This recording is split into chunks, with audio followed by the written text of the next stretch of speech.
여러분을 다 축복합니다.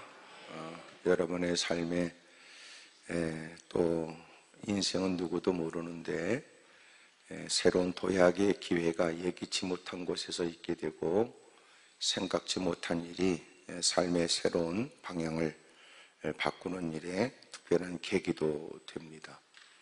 사람과 사람끼리 만나도 의외의 사건으로 소위 세상으로는 새로운 인연이 만들어지고 또 세상에서도 예기치 못한 일로 인해서 삶의 전환점을 얻기도 하는 거예요. 하나님을 섬기면서 우리가 장담할 것도 없고 자신할 수 없는 것은 지금까지 걸어왔던 길이 그러하고 우리 주변에 많은 사람들의 이야기가 그렇습니다. 또 여기까지 온 길에도 그렇거니와 앞으로 가는 길에도 그렇겠지요. 그래서 하나님이 우리에게 너는 하나님을 바라보고 하나님을 의지하고 또 하나님께 다 맡기라 하심이 얼마나 큰 은혜인지 모릅니다. 요나서를 우리가 말씀을 계속 보고 있는데 요나는 하나님께서 그에게 분명하고 선명하게 일러주신 말씀이 있었음에도 불구하고 누구보다도 하나님에 대한 신학적 지식은 정통하게 갖고 있었지만 그래서 그가 말하기를 바다와 육지를 지으신 하늘의 하나님 여호와를 경외하는 사람이라고 자기를 소개는 했어도 그 때문에 많은 사람의 재산상의 손실을 입고 여러분 생명의 위태로운 지경에 빠졌음에도 불구하고 그는 그럼에도 불구하고 자신들의 잘못을 자신의 그릇된 결정을 부끄러워하거나 죄책감을 느끼거나 잘못했다고 사과를 하거나 하나님께 회개하는 구석이 하나도 없다는 거예요. 그가 사역자라고 하는 말이 놀랍잖아요. 오늘 말씀의 제목은 그래도 쓰시나 그래서 힘써야 한다. 그것이 오늘 말씀의 제목입니다. 그 내용은 이렇습니다. 하나님은 그래도 써요. 그 거지 같은 걸, 개떡 같은 걸, 거덜난 인간을, 그 못된 잡류 같은 인간을 하나님은 그래도 쓰세요. 그러나 그래도 쓰신다는 것이 끝이 아니고 언제나 그래서 우리는 그 은혜를 따라 더 주의 영광을 위해서 끊임없이 내 내면이 가꿔지고 보여지는 모습이 가꿔지도록 힘써야 된다. 근데 적지 않은 엉터리 같은 인간이 하나님이 자기를 쓰신다고 사기치고 다니는 거짓 선지자들이, 거짓 사역자들이 많습니다. 그의 직분을 보면 아무나 그 직분을 주었을 것 같지 않지만 여러분 그가 살아가는 걸 보면 아무나 준 것 같다 이런 생각도 들죠. 그것은 그가 이미도 갖고 있는 본래의 자질 이전에 그는 그것이 하나님의 은혜라는 사실을 그는 깨닫는 것이 중요하잖아요. 세상에서도 별 볼 일 없는 거지 같은 인간의 치열한 경쟁에도 이겨내지 못한 개떡 같은 인간의 누구와 비교되는 독특하거나 뛰어난 존재도 아닌 그런 인간을 하나님께서 나보다 더 대단한 사람이 널려있다는 걸 부정하지 못하는 그를 하나님이 그를 부르셔서 하나님이 은혜를 주고 자격 없는 처지에 하나님이 그에게 자격을 부여해서 그 위치에 그 역할을 감당하게 하면 그것이 은혜인 줄 알기 때문에 그는 하나님이 나를 건져내신 은혜가 더 빛이 나고 하나님의 나에게 거시는 기대를 따라 가는 곳곳마다 하나님의 영광을 위해 살아야 될 사람이잖아요. 적지 않은 사람이 교회에서 직분을 받기 위해서는 사력을 다하지만 직분을 받고 나면 그때부터는 자기가 수고한 대가를 거두기 위해서 미친 짓 해요. 내가 얼마나 수고해서 장로가 된 줄 아냐? 내가 얼마나 이 자리에 오기까지 내가 몸부림치며 권사가 된 줄 아냐? 내가 얼마나 힘써서 내가 위치에 올라간 줄 아느냐? 그리고 미친 짓 하잖아요. 미친 짓 하는 놈을 뭐라고 그래? 미친놈이라고 그러지.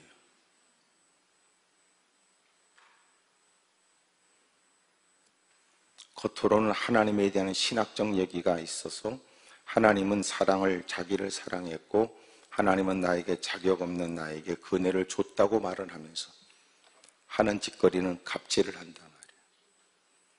여러분, 왜 우리가 가는 곳곳마다 나는 목사입니다, 장로입니다, 권사입니다, 집사입니다, 왜 말을 안 할까요? 우리가 그렇게 하나님 편에 서서 하나님의 사람이라는 걸 말하는 순간 내가 을이 되기 때문에 그래요. 그래서 우리는 얘기를 안 해요.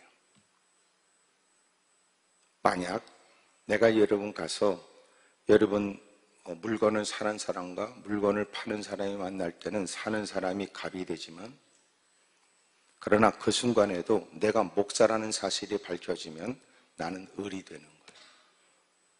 소비자로서의 마땅한 권리조차도 주장하기가 쉽지 않겠지. 왜냐하면 세상에 많은 인간들은 예수 믿는 사람들이 끊임없이 희생을 요구하기 때문에 손해를 요구해요. 부당한 것도 서슴없이 요구를 해요. 그것이 기독교가 말하는 정신 사랑 아니냐 그 말.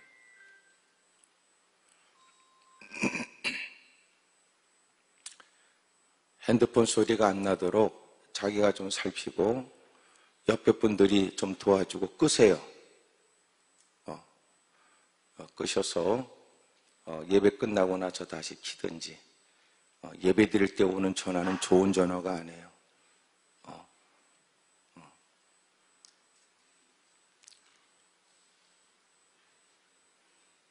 어떤 전화라도 하나님 말씀을 듣는 일이 더 중요한 일이 되어져야 된다. 이것이 예배의 정신이고, 그 어떤 것보다도 나는 예배가 우선이다. 이것이 신앙생활의 정신인데, 이것도 저것도 아니면 안 되지.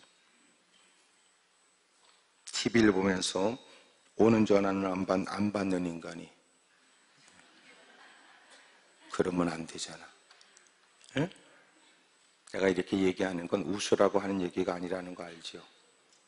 심각해요. 신앙이 우리가 너무나 엉터리예요. 저는 그래서 뭐라고 얘기냐면 이것은 한마디로 말하면 비인격적이라. 소위 하나님께 드려진 제물을 주님이 흥분 속에 말씀하시기를, 야 이놈아, 너는 전능하신 하나님께 드린다고 제물을 끌고 왔는데 그 제물을 세상의 관리들한테 줘봐라 이놈아.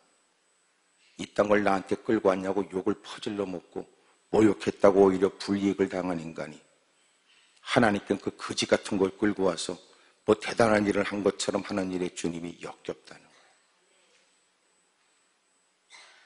하나님의 이름에 합당한 영광을 돌려라 그래요. 복음에 합당한 삶을 살고 받은 바 사랑이 흘러가게 하고.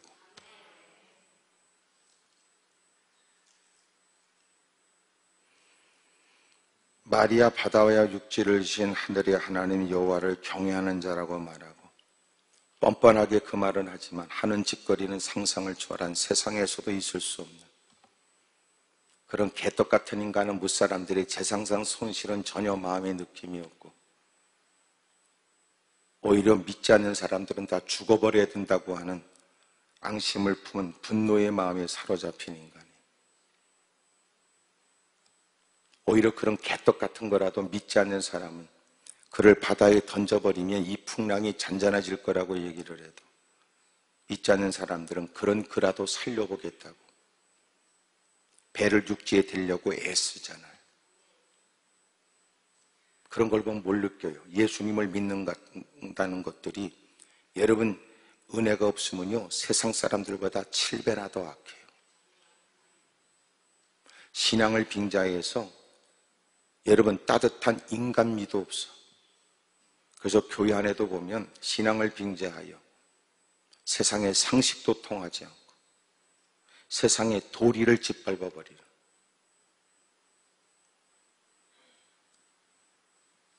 하나님을 빙자하는 사람들.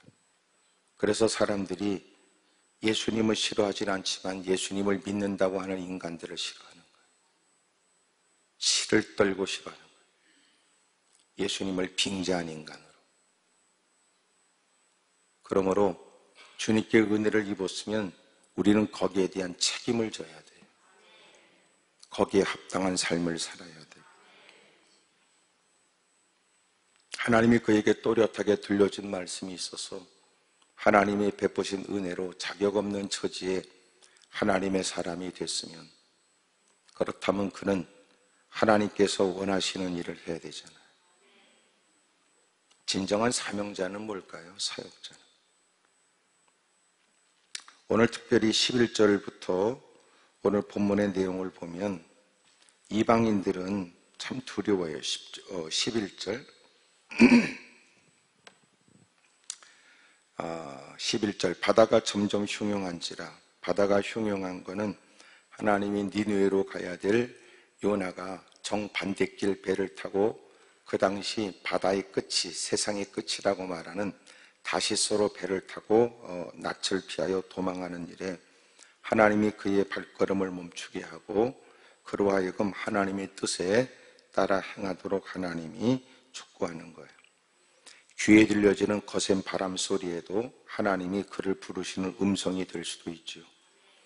우리가 삶에 겪게 되는 이모저모의 예기치 못한 고난과 고통, 전례 없는 많은 일들은 하나님이 그에게 들려주시는 엄하신 주님의 음성일 수도 있습니다.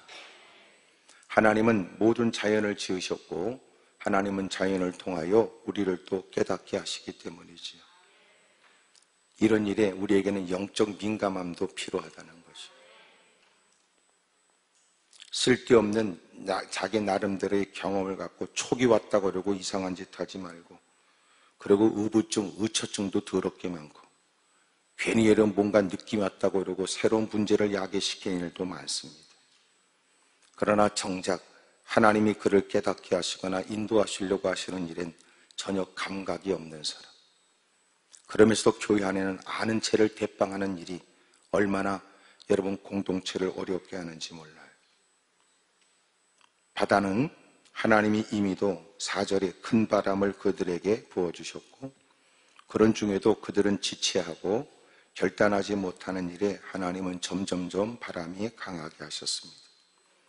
무리가 그에게 이르되 우리가 너를 어떻게 하여야 바다가 우리를 위하여 잔잔하겠느냐. 자기로 인하여 10절 하나님의 얼굴을 피했기 때문에 이런 일을 겪었다고 말하지만, 정작 그 말을 하고 있는 장본인 요나는 얼굴이 뻔뻔한 겁니다. 눈구녕을 땡그랗게 뜨고 이 모든 일은 나 때문에 그렇다고. 다른 사람들은 어떤 처지에 있는데요, 4절 5절에 보면 배가 거의 깨지게 되었고 사공들이 두려워하여 각각 자기의 신의 이름을 부르고 또 배를 가볍게 하려고 그 가운데 물건들을 바다에 던져버렸으니 장사 미천들을 버려야 했고, 사람들은 어떻게 해서든지 살아보겠다고 배를 가볍게 하기 위해 자기의 꿈, 자기의 희망, 그 모든 걸 다 내버렸어요. 그리고 생존을 위해 사투를 벌이고 있을 때 이 모든 일의 결정적 원인이 된 요나는 결국은 다구치는 사람들 앞에서 자신은 상천하지에 유일하신 하나님을 믿는다고 떠버렸지만, 정작 그의 눈구녕은 땡그랗게 뜨고 그런 말하기를 하여튼 어떻게 하면 해결되느냐, 이것은 자기의 잘못이라고. 여러분, 자기가 하나님의 얼굴 피했다고 말하지만 사과했다는 말도 없어요. 또 그런 인간이 회개했다는 말도 없어요. 그리고 그는 뻔뻔해요. 더 놀라운 건 기도했다는 말도 없어요. 그런데 11절부터는 이방인들이 보이는 모습을 보자고요. 12절 그가 대답하되 나를 들어 바다에 던지라. 그러면 바다가 너희를 위하여 잔잔하리라. 이미도 10절에 자기의 잘못이라고 원인을 얘기했지만 그는 전혀 부끄러움도 잘못도 느끼지 않았습니다. 어떻게 해결하면 되냐고 했더니 그는 감정 없이 그냥 자기를 바다에 던져버리라고 얘기를 했어요. 너희가 이 큰 풍랑을 만난 것이 나 때문인 줄을 내가 안다고 했어요. 그러나 그 사람들이 힘써 노를 저어 배를 육지로 돌리고자 했습니다. 그런 거지 같고 개떡 같고 재상생의 손실을 끼치고 자신의 모든 꿈과 소망을 다 바다에 던져버리게 했던 그놈 때문에 이 어려움을 겪고 있다는 걸 모르진 않지만 하나님을 믿진 않아도 인간적으로 우리 살겠다고 심청전도 아니고, 그러니 우리가 같이 살아보자고 심소 노를 저어 배를 육지에 돌리고자 했죠. 그러자 바다는 그들을 향하여 점점 더 흉흉해졌어요. 그러자 그들은 더 이상 방법이 없게 됩니다. 무리가 여호와께 부르짖었어요. 요나는 기도했다는 말이 없지만 이방인들은 그 하나님에 대해서 심히 10절에 두려워했고, 그리고 그들은 그 모든 일에 하나님께 부르짖으며 생명을 구걸합니다. 무리가 여호와께 부르짖어 이르되 여호와여 구하고 구하오니 이 사람의 생명 때문에 우리를 멸망시키지 마옵소서. 무지한 피를 우리에게 돌리지 마옵소서. 주 여호와께서는 주의 뜻대로 행하심이니이다.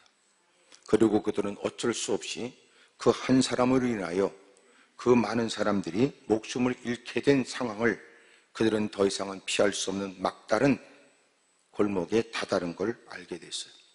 벼랑 끝에 서 있는 그들은 마지못해 요나를 들어 바다에 던지며 바다가 뛰노는 것이 곧 그치게 돼요. 내가 볼 때는 같이 살아보자고 애썼던 모습을 보면 그가 낭단을 붙들고 있던 손을 펴가며 그를 여러 번 사지를 붙들어 던지면서 미안합니다 그러고 던졌을 것 같아요. 그러나 그런 처지에도 이놈의 요나는 미안하다, 죄송하다, 회개했다, 하나님께 부르렀다는 말이 없어요.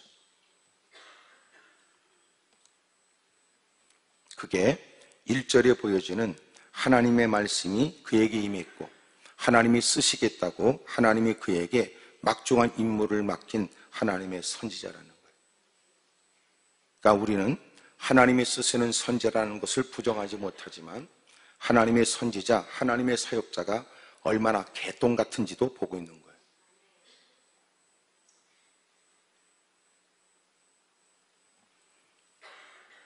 (16절에) 보면 그 사람들이 여호와를 크게 두려워하여 여호와께 제물을 드리고 소원을 했습니다. 그들은 크게 두려워했어요. 놀란 건 요나는 두려워했다는 말이 없어요. 주둥이로만 하나님을 경외한다고 말하지. 오히려 뻔뻔하게 하나님이 하시려고 하는 일에 대적하고 있는 겁니다. 그런다고 내가 갈 줄 압니까? 그런다고 내가 회개할 줄 압니까? 그런다고 이놈들아 내가 미안하다고 말할 줄 아냐 이놈들아? 내가 죽는 한은 있어도. 급기야 여러분의 표정을 보니까 어떻게 그런 놈을 쓰실까? 지금 드디어 여러분은 그 표정에 어떻게 그런 걸 쓰시지? 그런 생각이 요나를 읽다 보면 요나가 요나라는 걸 알게 되죠.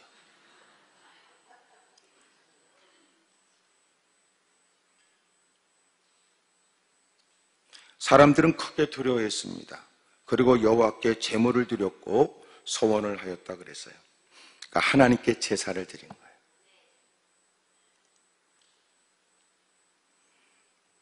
전혀 마땅히 이런 모습을 모범적으로 보이고 힘써야 될 것 같은 하나님의 사람에게는 볼 수 없는 일이 전혀 예기치 못한 고난과 시련을 겪었었던 그 이방인들에게 보여진다는 게 놀랍죠.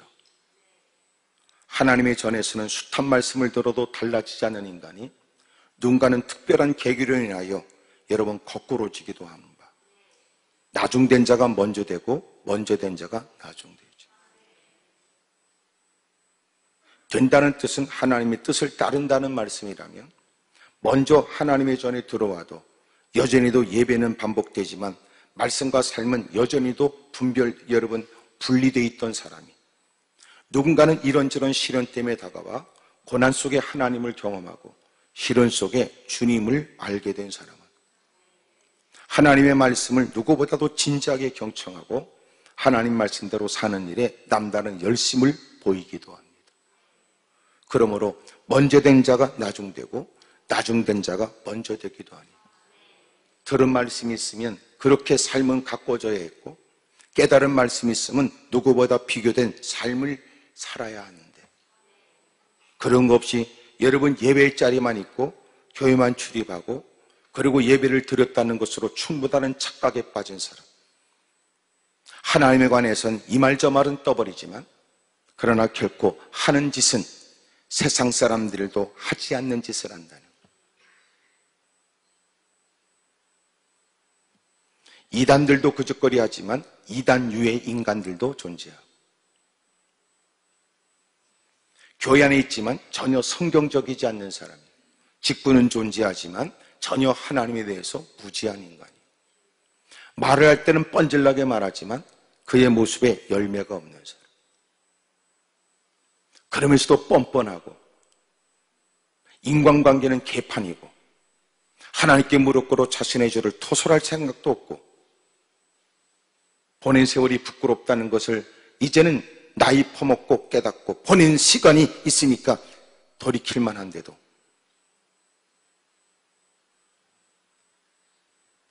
전혀. 바른 신앙은 뭐냐면 언제나 회개가 있고 언제나 하나님에 대한 의식이 있어서 기도 생활이 있고 바르게 살겠다는 모습으로 하나님의 말씀에 귀를 기울이잖아요.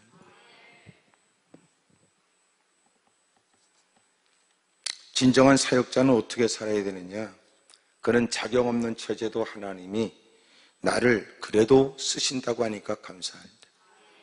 이제는 그런 애틋한 하나님의 마음을 읽을 줄 알고, 그래서 이제는 나도 그런 하나님의 뜻에 부응하여 나도 힘써야 되겠다. 자격 없는 처지에 얻게 된 이 특별한 은혜를 따라 나도 하나님이 내게 베푸신 은혜가 더 빛이 나도록, 주님의 영광이 더 드러나도록.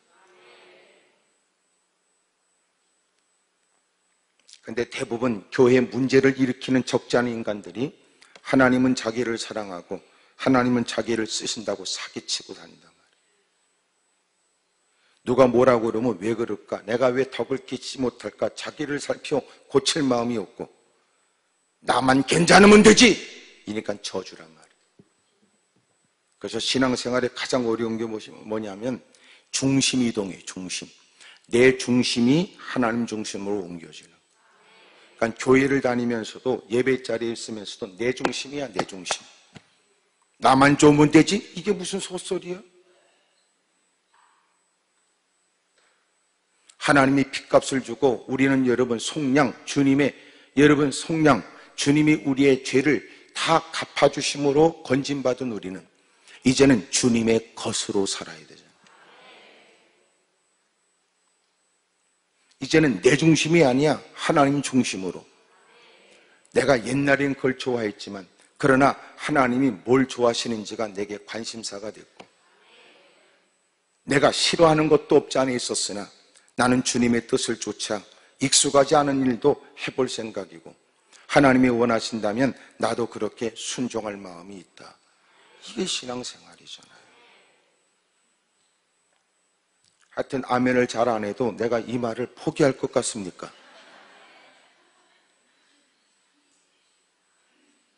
근데 아직도 교회를 다니면서 쏘가지가 내 중심이야. 지 귓구멍에 좋은 얘기가 들려줘야 지 마음에 만족이 되고, 지 더러운 쏘가지에 만땅한 몇 마디 얘기하고 부추겨줘야 은혜 받았다고 헛소리하고. 그러니까 이단들이 네 주변에 꼬이고 똥파리들이 주변에 꼬이거든. 저건 귓구멍에 뭐라고 쏙닥거리면 뒤집어진 인간이고, 마음만 조금만 그렇게 부추기면 제정신을 잃어버린 엉터리 가짜. 그러니까 그런 것들에겐 미혹의 영이 다가온단 말이에요. 왜 그래요? 표대가 없어. 기준이 없어. 판단력이 없고 기준이 모호하니까. 자기 감정으로 언제나 오늘 기분으로 내일을 못 지키는 게 인간이야. 그래서 언제나 내가 내 자신을 여러분 위험을 알기 때문에 방법은 원칙을 세우는 거예요.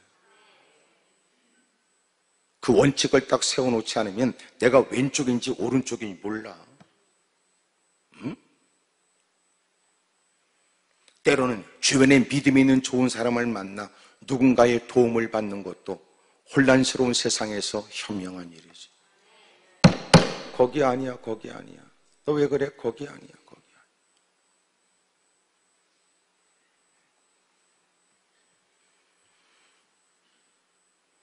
언제나 하나님 중심으로 살아보겠다고 하는 마음에 끊임없이 내 안에는 뭐가 일어나요?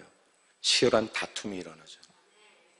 왜냐하면 내 몸에 배어진 내가 좋아하는 것과 내가 지금까지 나이 퍼먹으면서 보낸 세월만큼 내 나름대로 싫다 좋다는 게 존재하고 있으니, 나름대로 인생의 경험에만 개똥 철학도 존재하고, 주소 들었고 여러분 보게 되는 정보에 의해서 나름대로 어떻게 해야 되겠다고 하는 판단도 나름대로 있었으니, 이 모든 것들에 관해 누구든지 나를 따르려면 자기를 부인해야 된다는 건, 다 털어내야 된다는 건.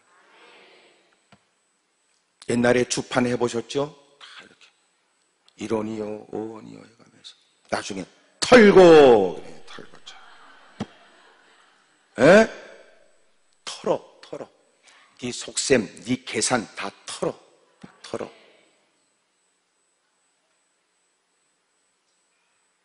그게 어려워요.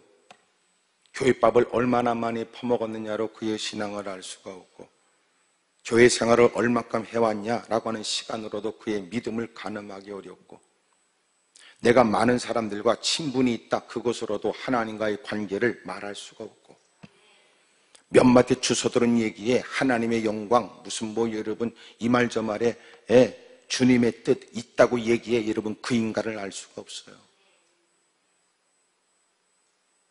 그러므로 우리 가까운 주변에 사기꾼 도둑놈들도 많고, 정신을 바싹 차리지 않으면, 내가 분별하지 않으면, 때로는 그가 의도적인 일이 아니라도 그가 연약한 모습에 어둠의 세력이 사주를 하면 그는 평상시의 관계를 통하여 나를 위하는 듯 우리의 신앙을 공략한다는 거예요.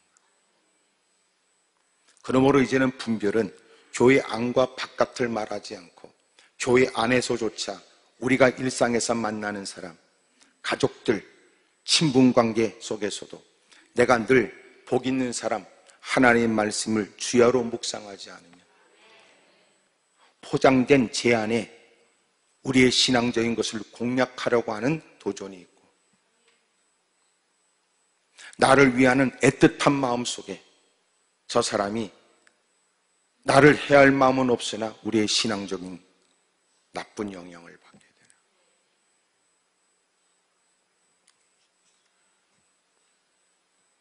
그러므로 언제나 우리의 중심이 하나님 중심이어야 돼요. 그러므로 사역자는 뭡니까? 사역자는 말 그대로 하나님이 하나님의 일을 시키려고 우리를 부르신 거예요. 그러므로 사역자는 내가 하고 싶은 일을 하는 것이 아니라, 여러분, 내가 해야 할 일을 하는 거예요. 내 중심이 하나님 중심으로 옮겨지면서 내가 하고 싶은 일이 이제는 하나님이 원하시는 일로 바꿔지잖아. 지켜보는 사람이 네가 좋아하는 일을 왜 안 하냐고 말할 수 있으며, 너는 왜 옛날에는 그런 일들을 싫어한다고 그러더니 오늘은 너 무슨 일을 하고 있냐고 말할 때 그는 환한 미소가 되어져. 여러분, 이제는 예수님 때문에 자신의 삶의 모든 기준이, 자기의 가치관이 바꿔졌다는 걸 고백하는 거예요. 이제는 내가 주와 함께 죽고 나는 주와 함께 살기 원한다. 그게 신앙이죠. 하나님께서 마침내 그를 불러 자격 없는 처지에 그 막중한 임무를 맡기시고, 그는 이제는 그 일이 자기의 삶의 최우선의 과제가 됐고, 이 일을 위해서라면 내 어떤 것도 가치 없다고 기꺼이 버릴 줄 알고, 하나님이 원하신다면 그것은 내게 있어서 가장 중요한 일이니 그 일을 내가 부여받은 것이 영광이고, 그 일을 내가 할 수 있다는 것이 기쁨이고, 내가 이 일을 하다가 많은 사람들이 어떻게 평가하기보다 주님이 흐뭇해 하신다면 나는 이것으로 나는 만족한다. 그게 사역자가 갖는 마음. 순교라고 하는 말은 뭐예요? 요새는 여러분, 옛날에는 다 사역자가 죽으면 여러분 순교로 그러는데, 순교는 그렇게 쓰면 안 된다. 그래서 요새는 어떻게 쓰느냐? 순교 이렇게 안 쓰고 순직. 그는 열심히 그 직을 감당하다가 죽었다. 이렇게. 순교, 이것은 오직 진리만을 위해서 그는 목숨을 내놨다. 그러잖아요. 끊임없는 배교에 대한 도전 앞에, 끊임없이 피할 수 없는 도전 앞에 그는 기꺼이 복음을 지키기 위해서 살 수 있는 기회를 포기하고, 이날을 위해서 하나님이 내게 주신 기회가 아닌가 싶어. 그리고 기꺼이 그는 순교해요. 순교는 뭐냐? 하나님이 원하셔야 돼. 하나님이 주는 힘으로 해야 돼. 하나님이 마침내 영광을 받아. 그러니까 순교는 뭐냐? 내가 거들먹거릴 일이 아니라는 거야. 순교하고 싶다고 다 순교할 수 있는 게 아니에요. 그러니까 하나님이 원하시느냐. 두 번째로, 그 힘은 내 힘으로 깡다구로 못해. 그래서 하나님이 주시는 힘으로 해야 돼. 되어진 일에 이건 내 힘으로 버텨낼 수 있는 것이 아니라 하나님이 주신 힘으로 내가 이 모든 일을 할 수 있었으니 이 모든 일을 통해서도 주님은 영광 받으셔야 돼요. 오래전에 어느 목사님이 기꺼이 일제 치하에서 순교하겠다는 마음에 천황을 섬겨야 된다고 악쓰는 그 못된 인간들 앞에 순교하겠다는 마음으로 면전에 대고, 나는 천황이 아니라 나는 오직 예수님만 나의 구세주로 섬길 것이다. 나는 천황에게 절할 수 없다. 대놓고 말했던 것은 왜 그랬다고? 순교하고 싶어서. 끌려 들어가 얼마나 맞았는지 모른대요. 그분은 나중에 목사님이 되셨고, 그리고 목사님이 되셔서 지난날의 일들을 말씀하신 거예요. 지독스럽게 맞았고 마치 독립군들 고문하는 것처럼 각양의 고문 기구에 의해서 고통을 당했어요. 그래도 그분이 거기에 들어간 건 뭐 때문에 그랬다고? 순교하려고. 그래서 그 모든 고통 가운데도 오직 예수님 그러다가 버티고 이겨내는 그에게 그놈의 새끼들이 했던 것은 대나무 껍질을 벗기더니 손톱 밑에 쑤셔박더라는 거예요. 이게 뭔지를 잘 모르겠거든. 이따 예배 끝나고 피차 서로가 하셔도 돼요. 견딜 수 없는 고통에 자지러지게 악을 쓰고 급기야 그는 예수님을 안 믿겠다고 했대요. 뭐하러 들어갔다고? 순교하러. 온몸은 만신창이가 됐고, 그런 중에 그는 순교가 아니라 오히려 예수님을 안 믿겠다고 배교한 인간이 되어져. 그리고 밖에 버려졌어요.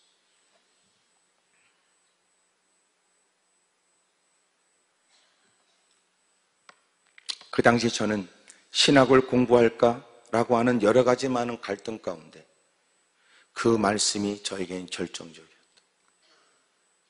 신학을 하면서 주의 길을 걷는 것은 나에게는 가장 큰 고민이 순교에 대한 얘기니까. 나는 순교 못하겠더라. 여러분 아픈 건 잘 찾겠지만 나는 싫어.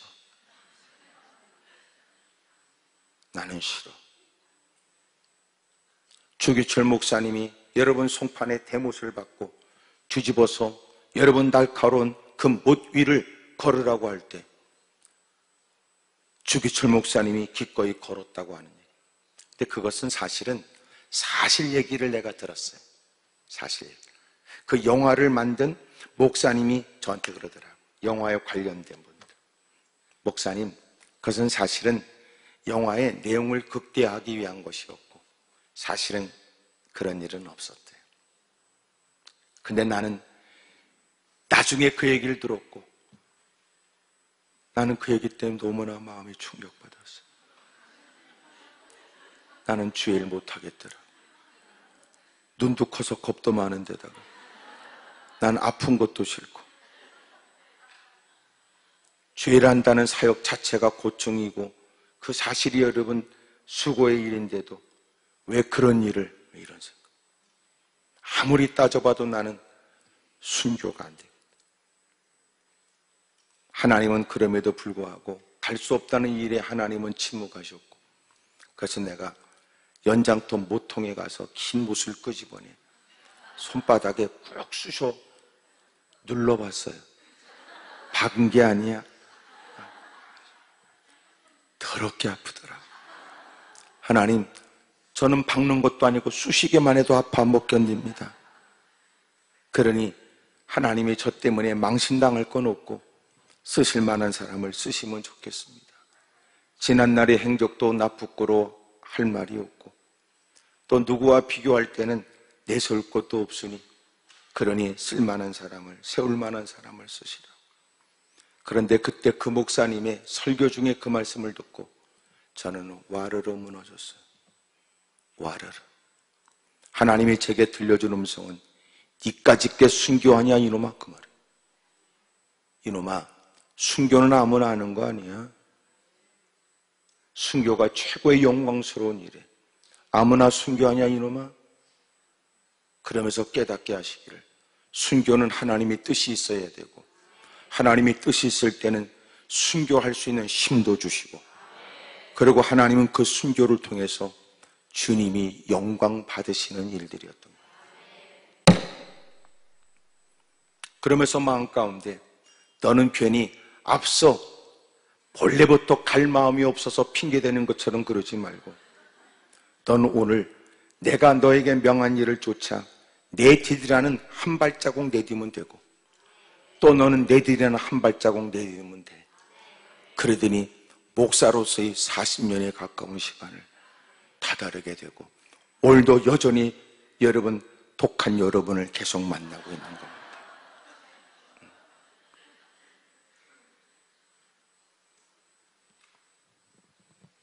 여러분, 하나님께서 하나님의 사람을 세우시는 일, 하나님은 쓰시려고 그를 세우지요.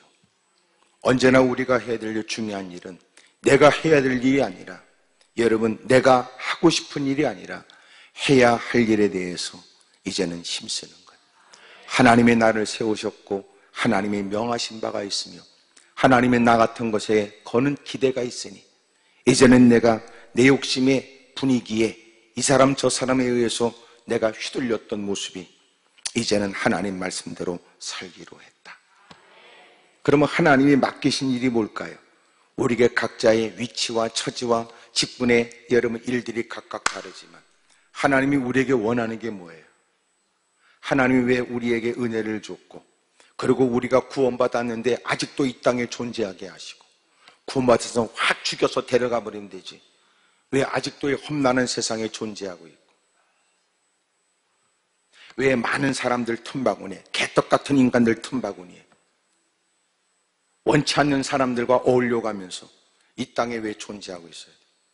근데 하나님은 왜 우리를 택하셔서 왜 은혜를 주시며 이 와중에도 우리를 존재케 하시는지 이유가 있어요. 하나님이 먼저 은혜를 베푸시고 하나님이 우리에게 직분을 주시고 사명을 부여하신 것, 사람을 살리라는 거예요.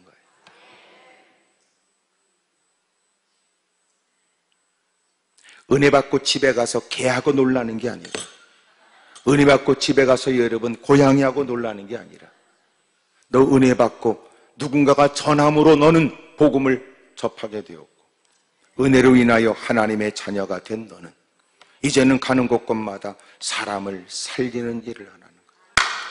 여러분이 아멘 안 하는 건 요나 증후군 때문에 그래요. 나 혼자 여러분 몇 마디 신학적인 몇 마디 떠버리면 충분하다고 생각하고 내 마음에 드는 하나님의 일은 나도 하고 싶지만 하나님이라도 내가 원치 않는 것을 내게 말씀하시는 건 나는 죽어도 싫습니다.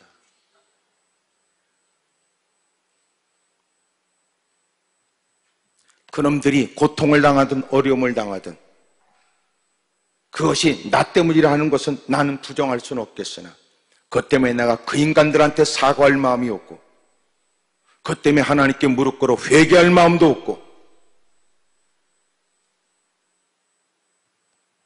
그것 때문에 기도할 마음도 없고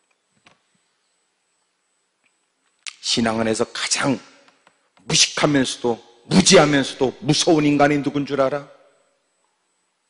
이런 쏘가지를 갖고 있는 사람들이 못된 짓을 할 가능성이 있어요. 왜? 대화가 안 되니까. 대화가 안 돼. 아니, 하나님의 말씀을 직접 들려줘서 하나님이 자기한테 말씀하셨다는 것도 못 알아듣는 인간이 누가 여러분 그의 귓구멍에 대고 악을 쓴다고 달라지겠어?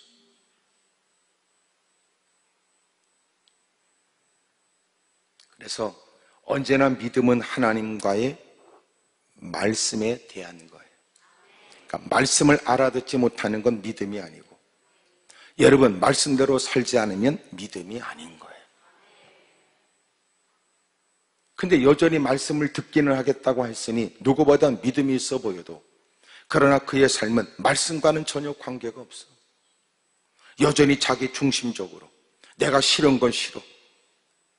그러니까 여러분, 그는 공동체가 어떤 일을 해도 그는 어느 순간 열심을 내서 사력을 다하는 것처럼 보여지다가 결정적 순간에 되면 오늘은 기분이 별로 안 좋아서 안 한다, 오늘은 마음이 찝찝해서 안 한다고, 이 미친 짓 하잖아. 교회 모든 일을 자기가 다 짊어질 것처럼 악을 썼던 한때가 있지만 왠지 여러분 지 마음이 불편하면 모든 걸 다 엎어버릴 생각에 자기 실력을 과시하려고 그러고, 그리고 피로를 따라 하나님이 내게 말씀했다고 그러고 나는 주님을 누구보다 잘 안다고 거들먹거리고, 그럼에도 불구하고 오늘 말씀의 제목은 그래도 하나님은 그딴 거를 쓰지만 그래서 너는 그 은혜를 따라 힘써야 돼. 뭘 힘써야 돼? 자기를 가꾸는 일에 치열한 내적 전쟁이 필요하고, 익숙하지 않은 일이 몸에 익숙해지도록 여러분 훈련해야 돼요. 그 신앙생활이 왜 어렵냐면 머릿속엔 빨리 여러분 이해가 되는데 몸뚱아리가 안 따라가는 거예요. 하나님 전에 다가와서 예배 드리는 것도 마음을 집중하기 쉽지 않고, 기도하겠다고 기도의 자리에 와서조차 여러분 기도도 안 되는 거예요. 기도원에 올라왔다고 다 기도하는 게 아니라는 걸 알고 있죠? 몰라요? 알고 있는데 자꾸 내가 자극하니까 기분 나쁘다는 겁니까? 기도원에 올라왔다고 기도하고 가는 거 아니야. 기도원에 올라왔다 이러면 헛소리 하다가 밥만 두 그릇 퍼먹고 가고, 끼리끼리 앉아 수다 떨다가 커피 마시면서 헛소리 하다가, 그리고 그렇게 시간을 몇 시간 보내고 또 집구석 가면 어디 갔다 왔냐고 그러면 또 기도원 갔다 왔다 그러니, 누가 보면 여러분 기도해서 힘을 얻은 것 같고 은혜가 있는 것 같고, 그럼 뭐가 돼? 사기꾼 되지. 그때는 기도원 갔다 왔다 그러면 안 되지. 밥 퍼먹고 왔다 그래야지. 정 기도원을 갔다 왔다는 걸 거짓말하기 어려우면 저기 갈매기 살 이렇게 얘기하든지, 왜 갈매산이라 그러냐 말이에요.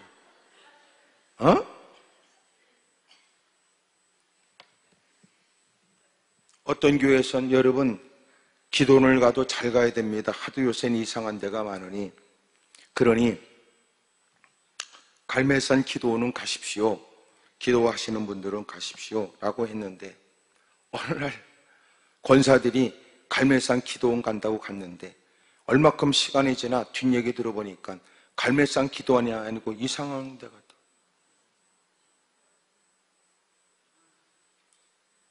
이상한 데 가는 것은 여러분 그 많은 일에 못된 여러분 어떤 예편내가 부추겨, 그리고는 갈매산을 간다고 얘기하고 사람들을 끌고 차 타고 다른 데 갔다 왔다. 언제나 오늘은 내 편 같아도 반드시 시간 지나면 스파이가 있고 배신자가 있게 마련이거든.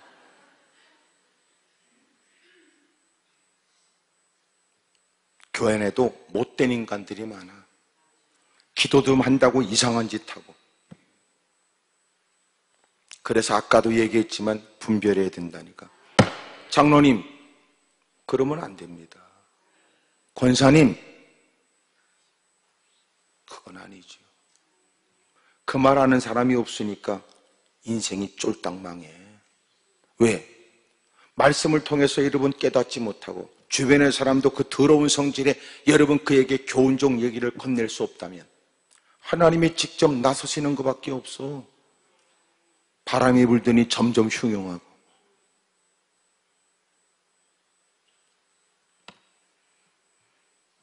하나님이 나 같은 것을 사랑한다, 이걸로 끝나면 안 되고, 그래서 나도 주님을 사랑하기로 했다, 이래야 되잖아.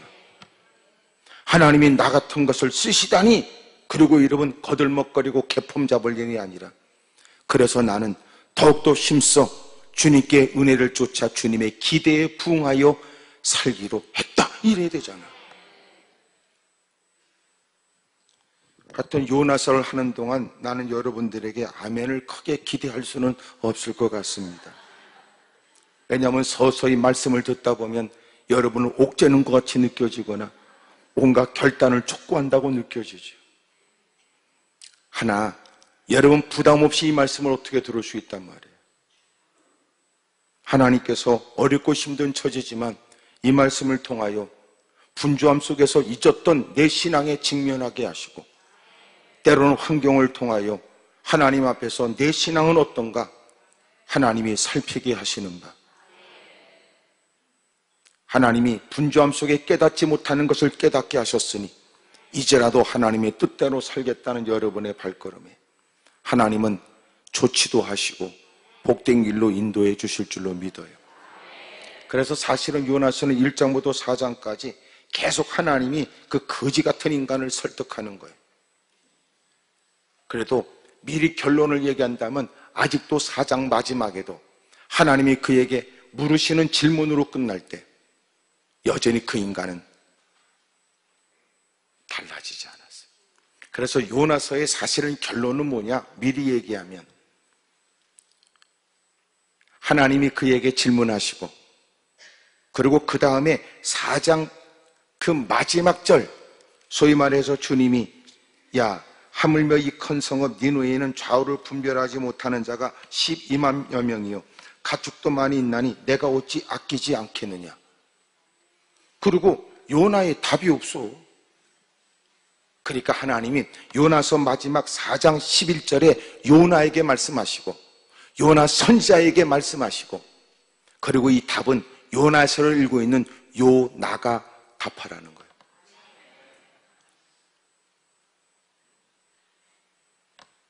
다시 말하면 요나는 하나님께서 우리를 살피게 하시고 또 주님이 마지막 질문하시면서 우리에게 뭔가 신앙적 결단을 촉구하시는 말씀이죠.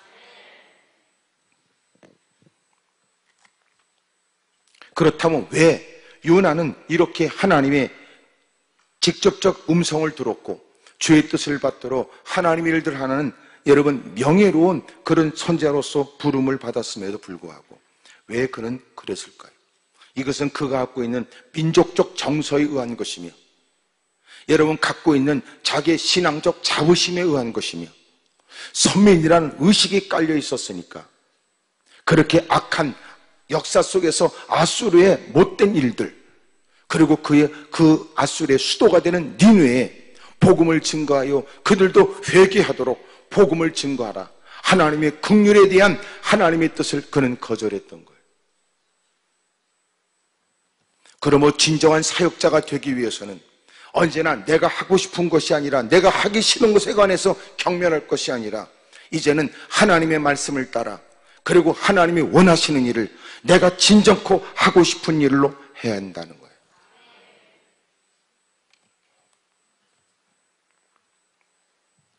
이를 위해서는 우리가 하나님의 사역을 잘 감당하려면 내 과거와 내 자신의 마음에 있는 하나님의 거룩한 일이 바르게 이루어지는 일에 방해가 되는 자기의 치유가 있어야 돼요. 자기 치유. 상처가 있으면 힘들어요. 이와 같으죠. 우리가 무더운 여름에 여러분 찬물을 여러분 들고 두 손으로 구멍을 떠서 얼굴을 내다 얼마나 시원해. 근데 어느 날 찬물에 딱 손을 댔는데 아파. 왜 그러냐고 보니까 손에 상처가 난 거야. 물이 문제야, 상처가 문제야. 대답 안 하는 사람은 물이라고 얘기하고 싶었던 거예요. 참. 그러니까 요나처럼 요나 증후군에 의해서 이게 이 반감이 있다니까 이게.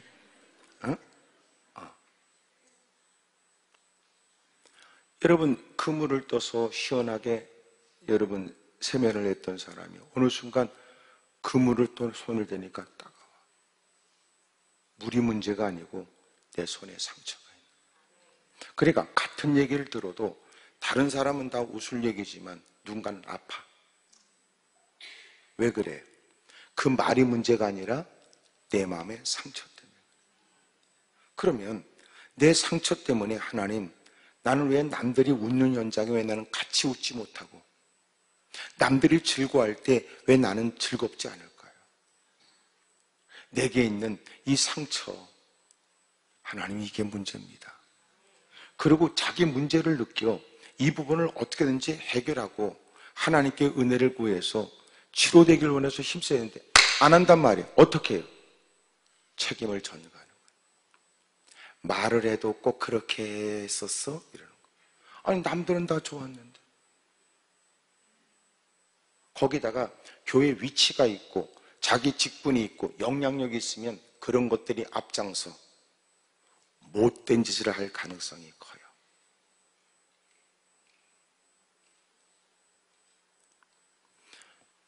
그래서 하나님의 뜻을 바르게 감당하려면 여러분 나는 사람을 살려야 되잖아요. 그러니까 내 상처가 하나님이 나에게 먼저 은혜를 베풀어 하나님이 나를 통해서 하시려고 하는 일에 문제가 생기는 거죠. 그래서 힘써야 된다는 건 하나님이 내게 맡겨준 일들을 그래서 사람 살리는 일을 하기 위해 내가 한때 상처는 있으나 그리스도의 은혜로 치유받은 사람이 되어져. 이 사람은요, 자기가 한때 겪었던 상처를 만난 사람들, 그들을 선한 길로 이끌어가는 은사적 은혜가 생겨요. 왜냐하면 내가 그런 일을 겪어봤잖아요. 병상에 누워 있어 봤던 사람이 그렇게 병상에서 자리를 박차고 치료받은 사람은 병원 선교의 일에 영향력이 커요. 내가 이렇게 말하는 건 당신은 이런 병상에 누워본 적도 없는 사람이 나한테 귀에 좋으라고 그렇게 건네는 얘기 나한테 설득력이 없어. 무더운 날씨 이렇게 내가 무료하게 병상에 누워 있거나 내가 창밖으로 세상을 본다는 것이 얼마나 고통스러운 일인 줄 알아. 나도 이 병실을 벗어나고 싶은데 오랜만에 와서 당신이 건네는 몇 마디 얘기가 나를 설득할 수 있을 것 같은데? 설득할 수 있을 것 같아? 그럴 때 누군가는 사실은 나는 당신보다 더 오랜 세월 병원에 누워 있었죠. 더 심각함으로 중환자실에 오랫동안도. 그리고 일반 병실에 옮기는 것도 나에겐 크나큰 은혜였어요. 그리고 힘들고 어려운 처지에 오늘 나는 이렇게 의사가 고개를 갸우뚱할 만큼 나는 이렇게 건강을 회복하게 됐지요. 라고 하는 얘기를 하면 병상에 누운 사람은 여러분 그는 나를 아는 사람이고 그가 건네는 얘기는 귀를 귀담아 들어야 될 것, 얘기는 귀를 기울여 들어야 될 것, 그가 나에게 권면하는 것은 따라해야 될 것 같은 마음이 일지 않겠어. 주 이름을 부르면서 병상을 박차고 일어났다는 일에 그는 희망을 갖지 않겠습니까? 하나님이 여러 가지 상처 입은 치유자, 예? 여러분 상처를 치유받은 치유자, 여러분 이미도 한때 고통과 어려움을 겪었으나 이제는 그리스도의 은혜로 여러분 치료를 받은 사람, 그들은 가는 곳곳마다 사람들에게 설득력 있는 복음을 전해요. 근데 내가 상처를 입은 채 여러분 사역을 감당한다는 건 또 그는 누군가에게 상처를 줄 수 있어요. 누군가에게 아픔을 줬다고 의식되지 않은 상태에서.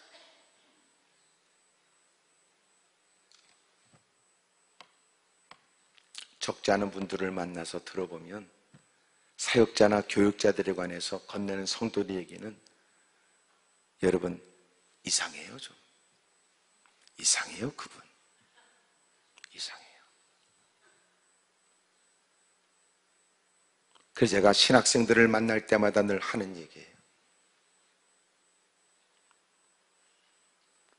언제나 우리가 마음의 상처가 있어서 한 과정을 공부, 또 제도에 의해서 우리는 공부를 마치고 그리고 목사도 될 수 있죠.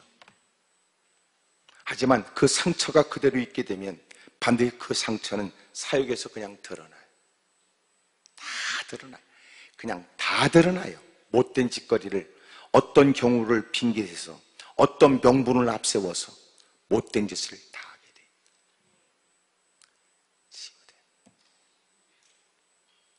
우리도 여러분 장로가 되고 권사가 되고 집사가 되고 여러분의 마음에 상처가 있게 되면 여러분이 누구를 만날 때마다 그 상처로 누군가를 대할 수밖에 없죠. 아무것도 아는 일에 누가 어려움을 겪고 있으면 자기는 그런 중에도 위로해주고 힘을 줘야 될 일에 이 사람이 자기 상처가 기억나니까 자기 상처에 더 흥분해. 그놈의 새끼 가만 놔뒀냐고 모가지를 뺐다 껴야지. 내 상처 때문에.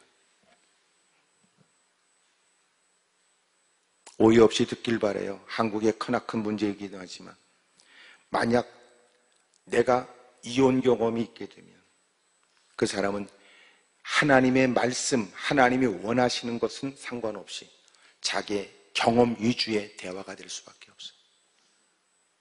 이해가 되죠?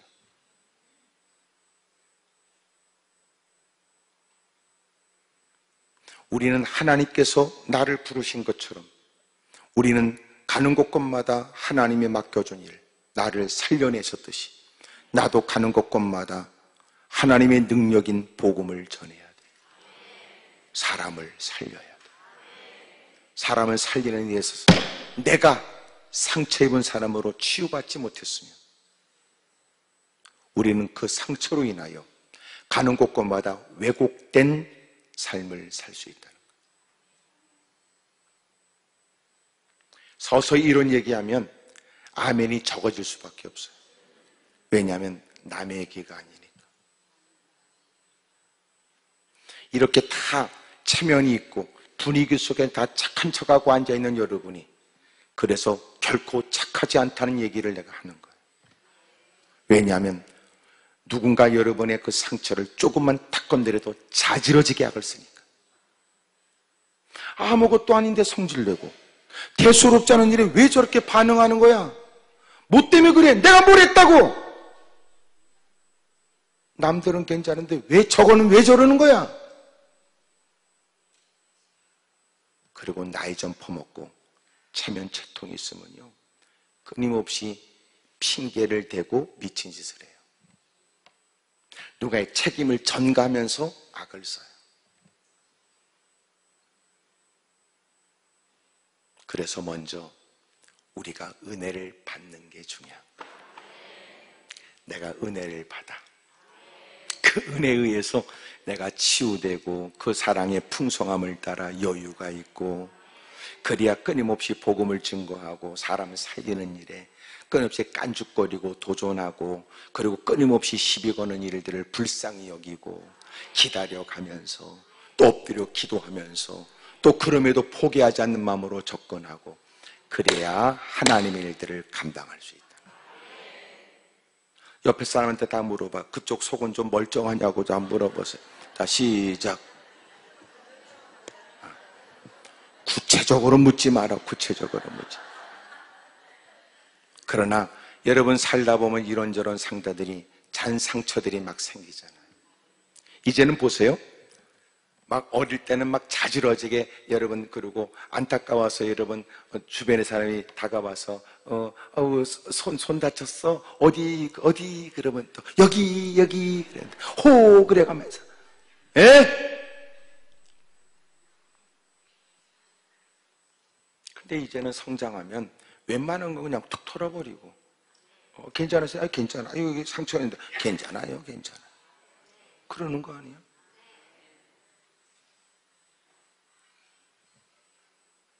신앙생활을 얼마나 했길래 그러니까 아직도 유아적 신앙이 있다는 거예요. 여기도 아포 그러고 나이 퍼먹고 그러면 얼마나 그게 꼴불견이냐고. 애가 그러면 이해라도 하지. 그 모습도 이쁘다고 그러고 애초롭다고 그럴 텐데 나이 퍼먹고 아포 그러고. 아이고 참.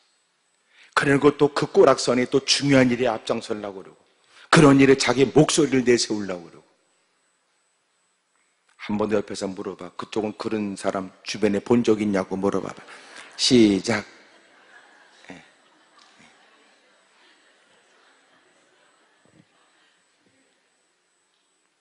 보세요. 멋진 신앙 고백에 신학적 지식은 갖고 있고 나는 하나님을 섬기는 사람이라고 말하더니 하나님을 경외하는 사람이라고 말하지만 그런 그 인간이 무슨 똥배짱으로 하나님의 낯을 피해 도망가? 그 거센 바람 속에서도 사람들은 난리가 났는데 모든 배 여러분 물건들을 버리고 배를 가볍게 하려고 살려고 애쓸 때 배 밑층에 내려가서 대자로 뻗어서 자빠져자. 의도적으로 회피, 의도적으로 외면. 추궁받아 하는 얘기에 하나님이 하신 일이라고 그러고 자기가 도망가서 그렇다는 얘기를 하면서도 미안한 것도 없고 눈구녕 땡그랗게 뜨고 나를 집어던지면 된다고 말을 하고 그래도 지가 뛰어들 마음은 없어 난간 붙들고 그래도 착한 그들은 그래도 어떻게 살아보자고 같이 살아보자고 노를 저는데 방법은 안 되고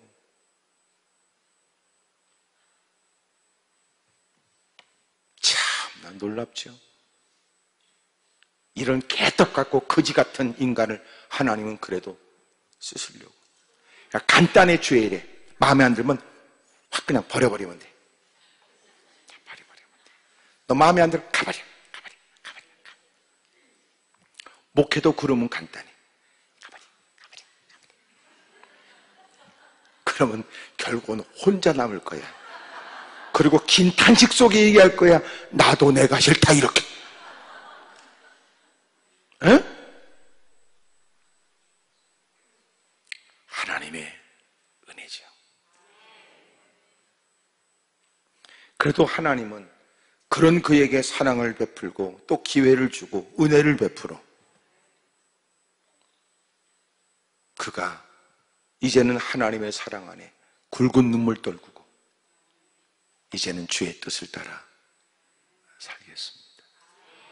이 일이 요나서 4장까지 가는 걸 보면 내가 볼 때는 4장은 끝나도 이제는 5장을 써야 될 것 같아요. 예? 여러분이 대답해 가면서 하나님은 이렇게 우리를 사랑한다. 봐라, 우리가 우리 같은 모습을 보면서도 요나를 보면 마음 가운데 분노가 치밀어 이르지 않나. 해도 너무했다 이거. 아무리 그래도 그렇지. 너무 그렇다. 하나님의 거룩한 일을 감당하겠다고 하는 사람, 그들이 해야 될 일은 자기가 먼저 치유돼야 돼. 오늘 그래서 주의를 감당하도록 능력을 그렇게 기도하지 말고 하나님이 사실은 죄를 하려고 의욕 있게 행하다가 번번이 쓰러지고 넘어지는 건 내 상처 때문에 그렇습니다.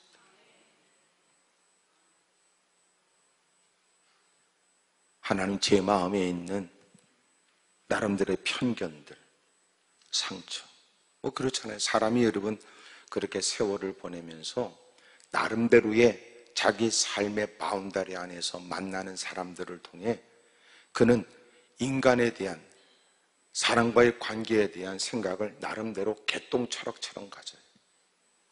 그래서 누군가는 얘기하지. 야, 너 사람을 만날 때는 이런 사람은 괜찮더라. 이런 사람은 독하더라. 이런 사람은 피하는 게 좋아. 라고 누군가의 자기 인생의 경험적 얘기를 누구한테 할 수 있어요. 뭐 이런 얘기. 너 사람을 만나도 눈구녕 째진 것들. 이빨이 옥리인 것들, 머리 곱슬인 것들, 황씨, 채씨, 강씨 이런 것들 조심해라. 보통 독한 게 아니다. 이렇게. 예? 누군가는 자기가 이런저런 일에 만나는 많은 사람들을 통해 자기가 느끼는 이런 사람들은 그렇더라 이렇게 말할 수 있지. 하지만 우리끼리 지니까 얘기지. 여러분 최씨, 황씨, 강씨만 독한 게 아니고 조씨도 더럽게 독해. 그러면 웃는 당신은 자유롭냐 그 말이죠. 누가 얘기하는 것처럼 인간은 지랄 총량의 법칙이 있다고 말하는 유명 한국의 철학 교수가 있는 것처럼 사람들은 한마디로 말하면 그 인간이 그 인간이니 때로는 젊었을 때 못된 짓 하는 것이 나이 퍼먹고 더러운 짓 하는 것도 있고 여러분 젊었을 때는 못된 짓 했는데 나이 들어서 여러분 수그러지는 사람도 있지만 젊었을 때는 안 그랬는데 나이 들어서 이상한 짓 하는 사람도 있으니 결국은 그 인간이 그 인간이란 뜻이거든요. 사람은 자기의 기질 따라 막 성질을 부려 요란스러움으로 이목을 끌지만 어떤 건 가만히 있어 착한 척해도 집에 가면 백지를 깔아놓고 볼펜 끝에 침 발라가며 5개년 계획을 세우는 것도 있으니까. 드디어 요새 보여지는 여러분 막장 드라마가 그런 거 아니에요? 이날을 위해서 걸어왔고 착한 척하지만 뒤통수 치기 위해서 그렇고 오랫동안 칼을 갈았던 집안에 복수를 하기 위해서 그렇다. 전혀 그럴 것 같지 않은 사람, 그 인간이 그 인간이라는 거. 하나님의 기준에 맞을 만한 사람은 아무도 없어요.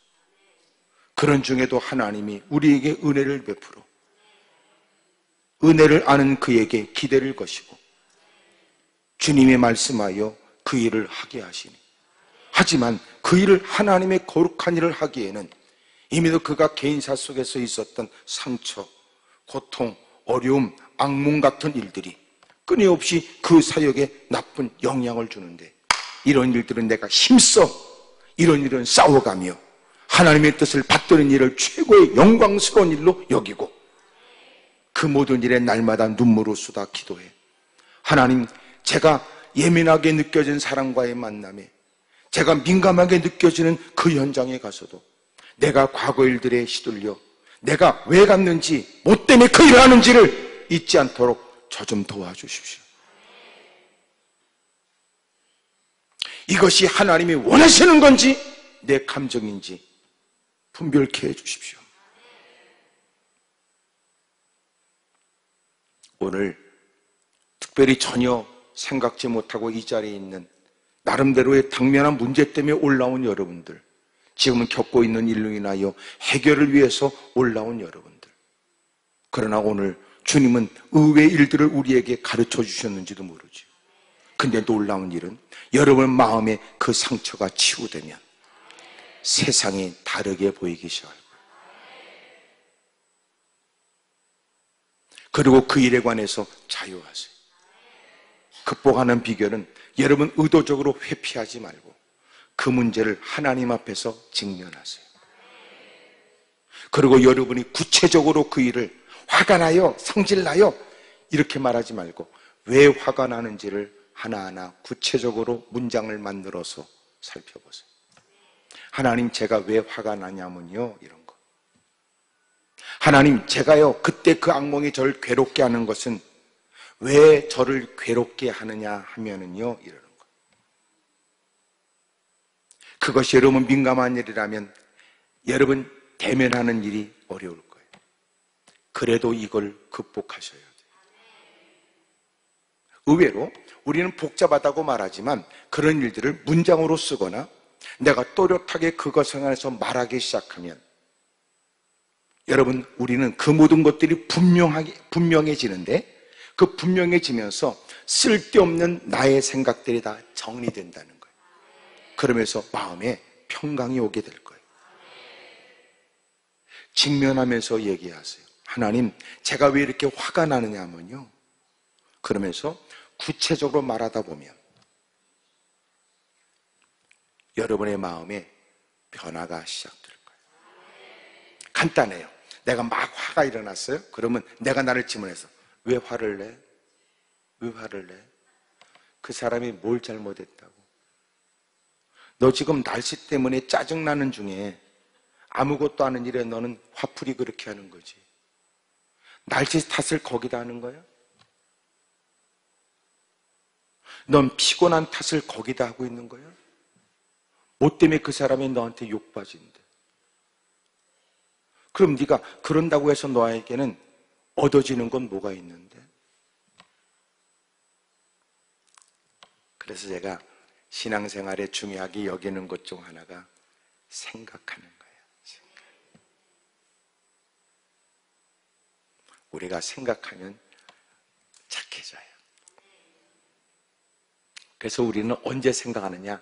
후회하면서 생각해. 후회하면서 그래, 참 내가 어리석었지 이렇게. 후회하기 전에 생각하면 더 낫지. 베드로가 예수님께서 야, 네가 오늘 밤 닭 2번 울기 전에 나를 3번 부인할 거야. 주님 말씀하셨을 때 그는 그 말씀을 가볍게 여겼는데 정작 닭이 2번 울기 전에 그는 3번 부인했어요. 그러고 나서 닭이 2번째 우는 소리를 듣고 그는 밖에 나가서 통곡하고 회개했죠. 그런 걸 보면 닭 우는 소리로 비로소 후회하며 생각하기보다 하나님의 말씀으로 생각하는 게 더 현명하죠.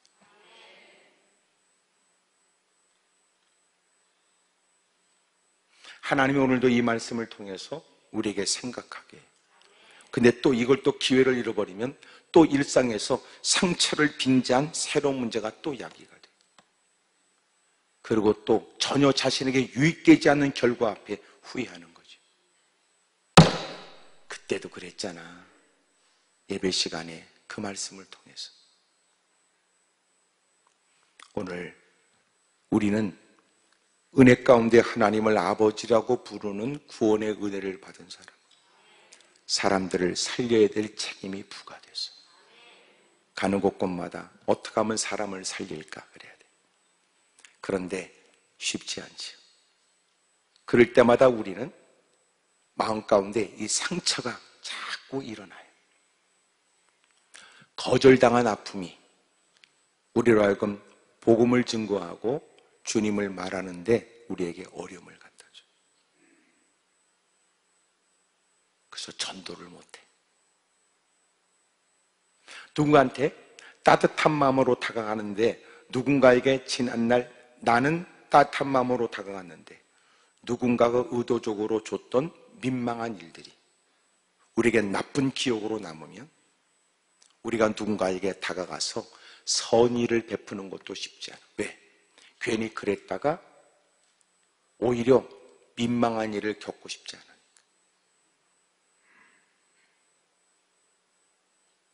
그래서 우리는 제일 편한 게 뭐냐면 남의 일 모른 채. 누군가 한숨과 탄식, 그 깊은 여러분 괴로움의 신음소리도 우리는 외면합니다. 하나님, 우리도 사람 살리는 일에 앞장서게 해주십시오. 그러나 제게는 상처가 있고 나쁜 기억이 있습니다. 하나님, 이것으로부터 나 자유하도록 은혜를 베풀어 주십시오. 부부끼리의 관계도 그런 것 같아요.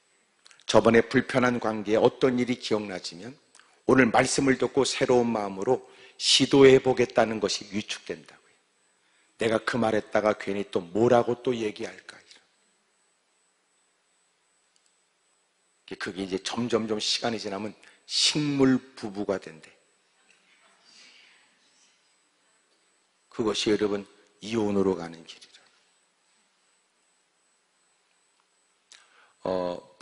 부부에게 있어서 가장 사람들이 이혼한 부부에 있어서 왜 이혼의 이유가 되느냐, 그걸 조사를 해봤어요. 뭘까요? 그것이 말투, 태도에 있대요. 그것이 가장 중요한 원인이래요. 말투, 태도.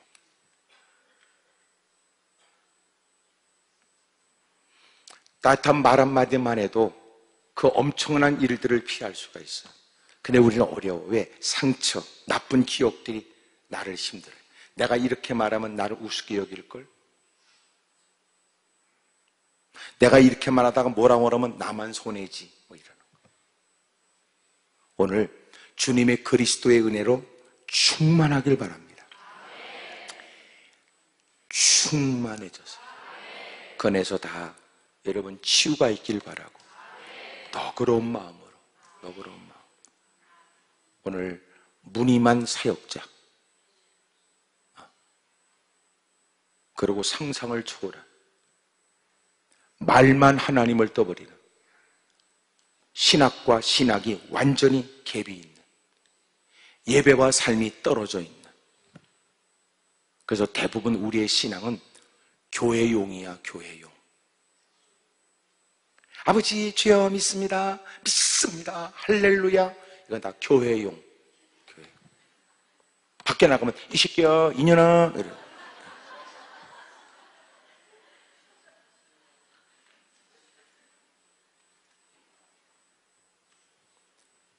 그리고 교회용으로 다 장로, 권사, 집사 이거만 써요. 그러니까 간단히 말하잖아. 교회 목사는 밖에 나가서도 목사해야 되듯이 교회 장로도 밖에 나가면 장로해야 돼. 교회 권사도 밖에 나가면 권사해야 돼. 교회 권사가 밖에 나가면 할망구가 되고 아줌마가 되어버려. 교회 장로가 밖에 나가면 아저씨가 되고 꼰대가 되어버려. 하나님 말씀을 따라 사람 살리는 일에는 내가 먼저 치유가 필요해요.